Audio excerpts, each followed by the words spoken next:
to Glenlarthen and DS Agri have been busy. First, they restocked the bales in the feed shed for me, and we've been doing a bunch of contracts, and we have some excess silage bales, which I'm going to get stacked.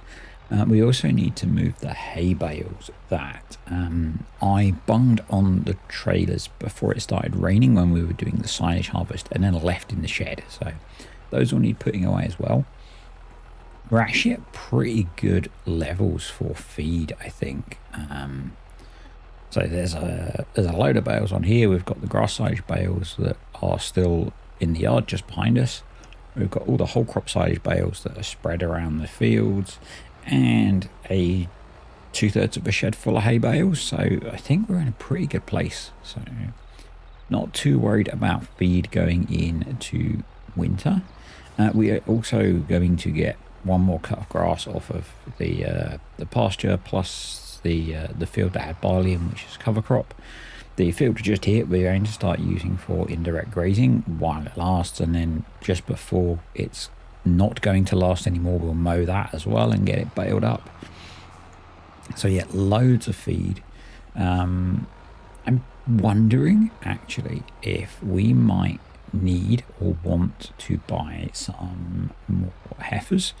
As I said, we've got the batch that are approaching the point where they're going to stop producing milk. Yes, I know in the real life that's not a thing. It's a limitation of the game engine currently that you can only define data out to 60 months for animals. So that's why they stop producing milk at 60 months with this edit of the animal food additions for Maize Plus.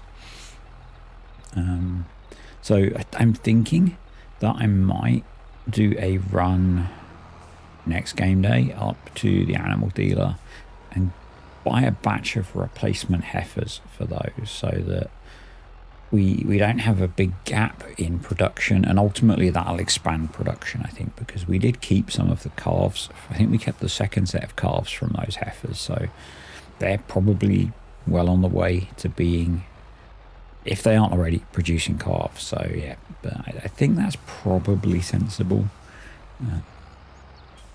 And yeah, it's just something we need to do.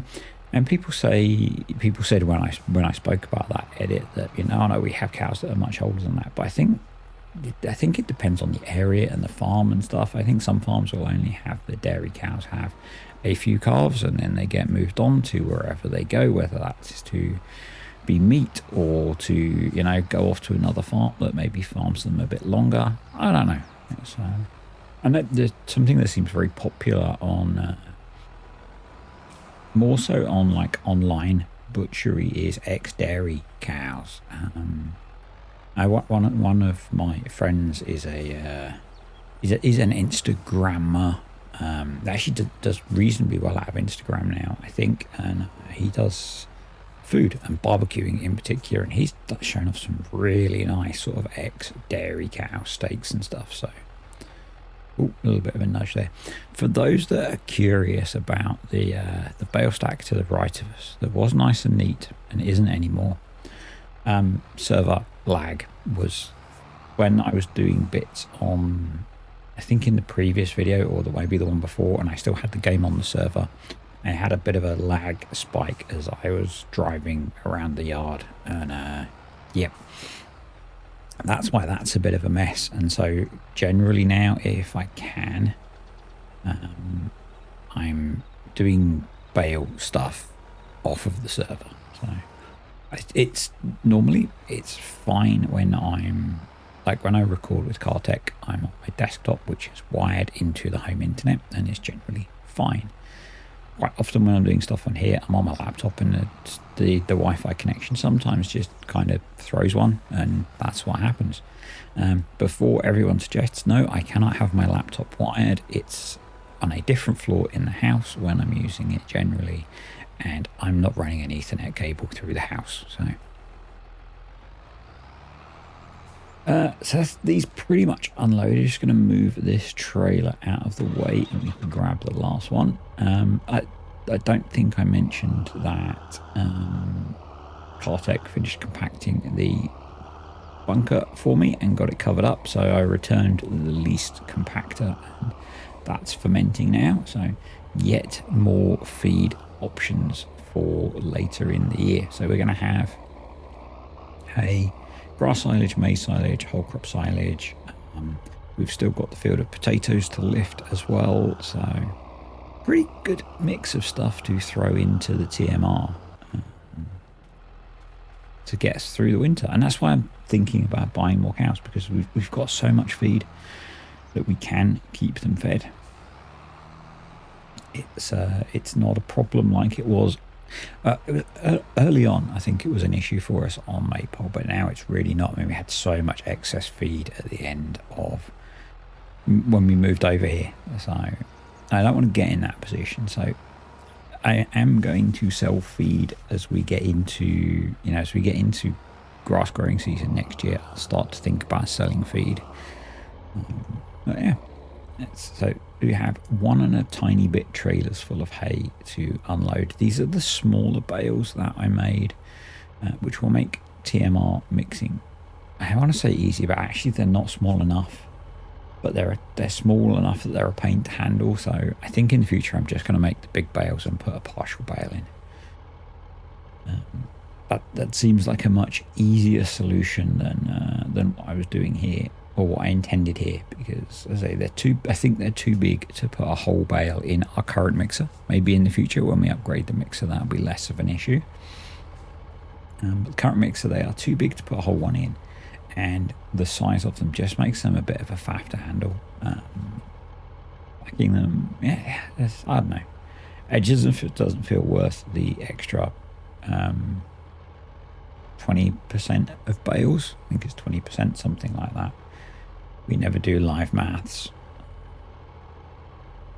I don't know where that actually originated from, but for me, that came from watching a Battle Pirates podcast, where they had a guy he was an engineer, and he used to do a lot of maths around how the game worked, because there was although it's essentially a point and click top down strategy, naval based strategy game, there's a lot of maths in the background. He used to really break that down, but he would always say he would never do live maths on the podcast that he used to be on, that I used to watch, and that's where it came from for me, because if that guy can't do live maths, I'm not doing live maths. So he was a very clever guy. I don't think he ever said where he worked, but he was very, very, very clever. Unlike that, the dog bell went, so a little bit of an interrupt there. So yeah, just getting this finished off. Speaking of dog bells, one of the neighbours around here, or not neighbours, it's a house that feels a little way off. They have a dog that's, I'm guessing, been left out in the garden, and it's just barking endlessly, which is lovely. I've got dogs. I don't like it when they bark too much, and this dog is probably barking every minute, I would guess, with quite a distressed bark. So yeah, why they're leaving them outside, I do not know. Hey, oh well, I guess not my problem, although it is, because the noise is annoying me. So yeah, kind of my problem. But I haven't said properly. Last week we had to take Joker to the vets on Friday. I don't think I've said anyway. And he was really not himself, and the vet has diagnosed him with dementia, which is honestly, it's better than we thought it was going to be. But yeah, it's a bit of a shock. So he's on some medication which has pretty quickly dealt with a lot of the current symptoms that he had. So he was very restless, very anxious. He would howl a lot. Needed a lot of company. So we've pretty much not left him alone that much. In fact, in the days before that, we weren't. So probably for the last week or more, one of us has spent either all or most of the night sleeping downstairs, and sleeping in an armchair is nowhere near as good as sleeping in bed. But yeah, we need to keep him company. So he's been on the meds now for 3 days. I think he's got to go back to the vets on Wednesday, and yeah, he's doing a fair bit better. He's a lot more chilled out. So hopefully soon we'll get so we can both have a proper night's sleep. But at the moment we're kind of tag teaming it, and yeah.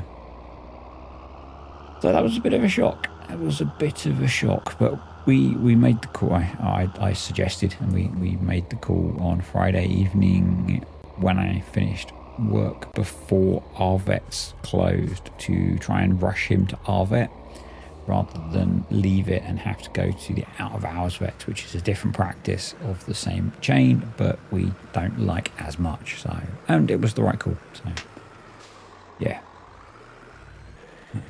He's pretty chilled out now. Essentially on an anti-anxiety, antidepressant, and we'll just have to see how he progresses. So before I skip ahead to the morning, we have a lot of milk. I didn't think we actually had enough space to store another night's worth of milk, so I'm going to take this up to the store. And I had forgotten that a fully loaded milk trailer is too much weight for this little truck. Whether the CFG is off on the truck, because the engine's over the front, maybe the engine's not that heavy compared to 28,000 litres of milk, or 20 odd thousand litres of milk. So I'm going to grab one of the 8410s and that will do the job. And so we'll get this sold. I'm going to have to do another trip in the morning because that's not emptied in the milk tank, and I would like to empty it. So, and then we can get on with some field work. I want to, we're still waiting for the potatoes to grow, but I want to get the cornfield ploughed. We're not doing anything with it until spring, but I thought it was a good idea. I'm going to drop some milk off for the calves. I'm not sure at what point I should start, and they're not particularly old school now, I should start weaning them onto some solid food as well. It's not a problem. We are producing loads of milk.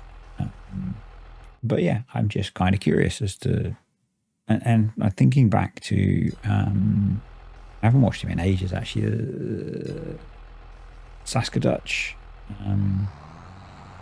I think they started their cows off on a grain mix. That was an interesting transition you picked there. Yeah, they started theirs off on a grain mix, so maybe the next step is to add some grain grist along with the milk. I don't know. So flat 18 grand for that, and we're just going to have a quick browse of the sales.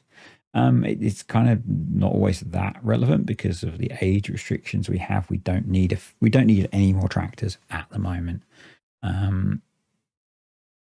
Wrong series. I'm looking for a grain mill basically, and I just wanted to check whether the grain mill was for sale. We don't have the horsepower to run that, or I do have a tractor I would like to buy, having just said no more tractors that would run that.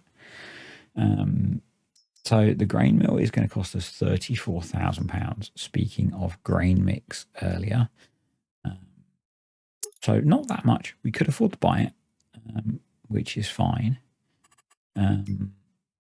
I'm hoping that one of the 8410s will run it. They're a little light on horsepower, but only about 19. So I'm hoping that is going to be enough. And the idea is that we've got quite a bit of excess grain from contracts and stuff. So turn that into grain mix and sell it. I think I probably need to pick some more wheat up to balance it out. And what I'll do is we'll buy that from the grain mill. I'll put in there's a Duiker buy point for grain. We'll put that in, and that'll let us round out the mix. And then so we'll spend some money on the wheat, but we'll make that money back on the profit of making the grain mix. I keep forgetting that we are now currently loan free. So the field that I want to buy next is field 8, and it's going to cost us £237,000. So we're a little way off, but the profit from selling grain mix might make that worthwhile. So yeah, kicking in the indirect grazing, I did find that I was missing a lot of grass. I don't know whether that's the grass, the field on here or not. we'll grab it all with a windrower at some point. I was tempted actually, because there's not a lot of crop on that field as it's growing in. I was tempted to get the butterfly mowers out and then cut a couple of swaths and windrow it to pick it up, but I just persevered, and we'll dump in all of this, and then we'll chuck a couple of bales of silage in, and the cows will be good for a bit. Basically, I want to keep them fed so that I don't have them run out again like I did before. And once I've done the jobs that I'm going to do next, this server will be back up, or will have been back up for the patrons over kind of the end of the weekend and through the week until I need to save again, basically. I'm trying to be much better at that. If you're interested in that, so this, when I talk about DS Agri, that's the patrons. This save is available on a multiplayer server for the £5 or above patrons, and if you're interested in any of that, there is a link below. I'll at this point say thank you to the patrons and the YouTube channel members. Appreciate you guys supporting the channel. You are all awesome, and I need to make a note for editing. Yep, so putting a few silage bales in. I did unwrap them this time. Yeah, realism is of course key. So yep. Yeah, the DS Agri guys did a bunch of contracts on the end of last week, which was really cool because it really helps bring money into the save. And we're in a pretty good position on here, I think, but I would like, we're not as land rich as we were when we were on Maypole, because the land over on Maypole was much cheaper than it is here.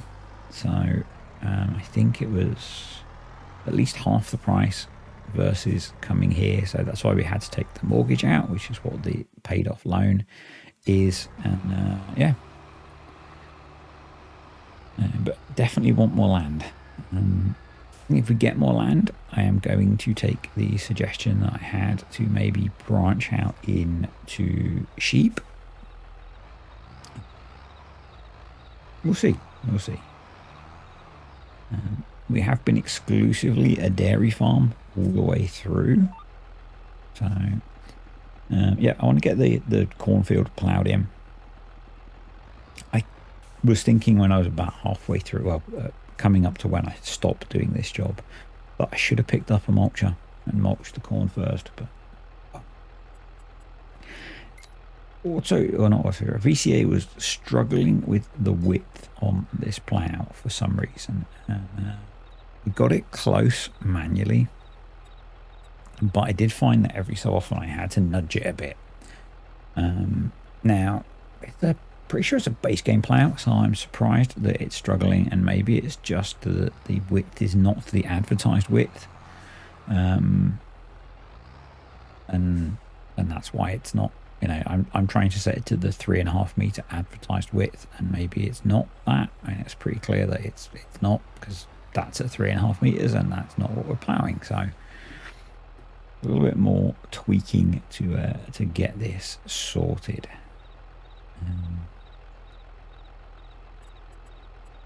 Normally VCA is brilliant at this. It's one of the things I like, that it really works really well with picking up offset implements, but today was not my day. We do have rain in the forecast, so that's going to be a challenge. We'll go while we can. See, those of you that remember back a couple of episodes, I am running the mud mod, and every time I mention it, I talk about it because I think it has a bit of a bad rap, because people only ever seem to use it on mud mod ready maps, and the mud mod ready feature is I think is massively overkill. You get stuck so easily, but if you just use it on a normal map, it works brilliantly. So as we will see in a bit.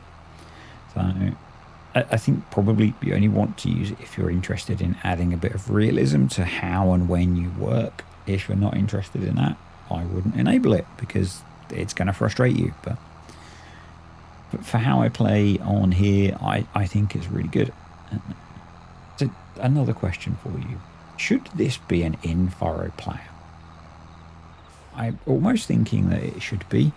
I was tempted a couple of times to switch GPS off and just run it as an in-furrow plough. But this was a Sunday afternoon job, so I was trying to minimize the brain power input. And you guys know I love ploughing a field, so I was, you can see here it's not quite lining up, so I was very tempted just to drop into the furrow and run along, and it kind of looks like that. I think it's hampered by the fact that there are some quite chunky tires on the back of the 8410. You can blame Eagles of my community for that. He fettled these for us. So I think they had an unrealistically small fuel tank, which he fixed. And then I think he put some fatter wheels on there as well, or I might have picked fat wheels. I don't remember. I'm going to blame him. So yeah. If you clicked on this video because of the thumbnail, or a certain feature of the thumbnail, I'm sorry, that was me. I was messing around when I took the picture. I thought it'd be really cool if you could have a dog sat there. So thanks to the power of AI art generation, I did. I really wish that was a feature in game. In fact, I really wish that I don't generally have them on farms when I play, but I really wish they made more of the sort of companion animals in farm sim. That's just because I have dogs, I guess, and most people probably wouldn't care. But I think it'd be really cool to have, you know, a companion, a dog that was actually your companion. So he jumped in the vehicles with you. We've got the passenger mod. How hard can it be? Famous last words and all that, you know. There's passenger seats in a lot of vehicles. Why can't the passenger be a companion animal rather than a human? Just saying. Any of you script modders out there, you know? So the rain has kicked in. You can see we are sinking into the field a bit. But otherwise, we're doing okay going down the hill. Now we're throwing up a bit of mud, but then we got stuck. Now, it was easy to fix in this situation. I bunged on the diff lock and the four-wheel drive, and I could probably have kept going, but I figured I'm running this mod to force some realism in when I do work, and being in Scotland is going to rain a lot, so we're not going to plough in the rain. So I am going to run, just checking. So we've got rain until lunchtime, so we can carry on after lunch. I'm going to run back down to the yard because I have one more job I want to get done in this video, which is to muck out the calf pen, because that's got quite full. And you know, a feature of that mod is you have to muck it out manually. I don't think I even put in a trigger to let you automatically do it. I don't think, anyway, because I wanted to force it. So it does look like we need to put a little bit more straw in there as well. But we're going to grab the Merlot because we have a bucket just there, and it'll be easier than using the Fiat. So and we'll get the calves mucked out, and then we will call it a day, and we'll be back when the rain has cleared. It might be much later in the day. It might even be the next month. By then, because I said the save game will have been online for the patrons to access to partake in. Yeah, there's a very sorry looking calf laying next to the heap of manure. There we go. There you go. Obviously was a little bit stuck, maybe. Don't walk out of the gate. There we go. So yeah, I'm kind of liking how I have this yard set up. I probably need to be more efficient with using some of the space. I think if I could be more efficient with storing implements, we'd make more space for bales, and it's kind of, you know, where we're at if we're going to be expanding the number of animals. So I'm not sure when I'm going to bring the cows in. I think they'll get a little bit more benefit from grazing. Not a lot. I might bring the older cows in next month. The young ones can just graze a little bit more, eke that grazing out, and start to get into the routine of having the cows in the sheds rather than out in the pasture. That will also mean we start to generate more manure and slurry, and that's good because we are at the point where we need to start thinking about crashing into gates and fertilizing fields. So probably want to try and get lime on the fields when it's not raining as well. Probably want to sort that, I think. Yeah, we'll then start until the contracts run out. We won't speed this save up particularly, but once the contracts dry up, I'll push through winter, and we can get into the fun of spring planting. And in just 11 game months time, we'll be in the next decade. It's such a slow process. I always knew it was going to be a long save, this one. Always knew it. And we're on episode 20 something. I don't actually have the folder open to know which 20 something it is. We are on episode 24, but this is the second season of this series, and I don't remember how many episodes we got to. Do I have any Maypole videos still in my archive? Let's have a look. It'll save me opening up the YouTube page, so which I'm not going to do whilst I'm recording. So just loading up my archive, Maypole Farm. We got to 63, so this is 87, something like that, of this series, which is not bad. It's not bad. I think my longest series was 100 and something, which was on Sandy Bay. Yeah, I think there was a great demand that cropped up. I think it was for flour in the end when I looked through, so not one that affects us. I do not like with things like great demands. I think this new menu system is not so good because to find it you have to go hunting. I mean, I could have just relied on trusting time-saving stock check that I didn't have the thing that was on great demand, but I was curious as to what it was, so we checked. Yeah, I'm not sure how much manure this manure plate holds. We might end up having to create another stack once the cows are all inside. That may not be big enough to support the whole herd. Or we might need to get a slightly bigger one that fits in that corner. I'm not sure. We'll sort something. I might just need to, as I say, just create a new manure heap somewhere. I did that on for those I keep talking about Patreon. For the patrons, I'm running a series on Ploughing Spring, and on that I actually did do that. I moved a whole load of manure into the fields that needed manure spreading on them, so it was a way of managing the heap. It was a big heap. We have a lot more cows on there. That's running beef, which is kind of interesting. It's kind of interesting. Don't have the butcher mod on there yet. Might come. So that's those cleared out, and that's us done for another video. So thanks for watching, guys. Hope you enjoyed this. If you did, click the like button. Any comments, questions or suggestions, stick them below, and I will see you next time for more ploughing, probably. Yeah, probably more ploughing. See ya.